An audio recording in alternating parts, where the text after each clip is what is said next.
Hey guys, Assalamu alaikum. This is Ahmed Shakil and welcome to my first ever making video.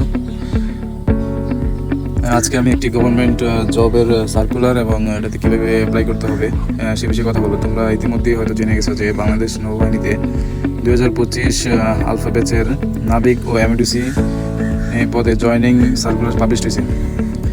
এটা সম্পর্কে আমি বেশি কিছু বলবো না। তোমরা যখন অ্যাপ্লাই করার আগে এটা পুরোপুরি ভালোভাবে পড়ে বুঝে শুনে তারপরে অ্যাপ্লাই করবা, কারণ এটাতে বিভিন্ন ডিভিশন আছে। কোন ডিভিশনের জন্য আমাদের কোন গ্রুপ দরকার হবে, কত পয়েন্ট দরকার আছে, এগুলো ভালোভাবে জেনে নিতে হবে। প্রথমে এখানে দেওয়া আছে যে উপযুক্ত ও পদ সংখ্যা। এখানে কয়েকটা ডিভিশন দেওয়া আছে। প্রথমে সিমেন্ট, কমিউনিকেশন ও টেকনিক্যাল ডিভিশন। পদ সংখ্যা 329। এটাতে আমাদের এসএসসি পাস লাগবে এবং জিপিএ 3.50। অবশ্যই বিজ্ঞান বিভাগের হতে হবে। বিজ্ঞান বিভাগে ব্যতীত অন্য কোনো গ্রুপ থেকে সিমেন্ট, কমিউনিকেশন ও টেকনিক্যাল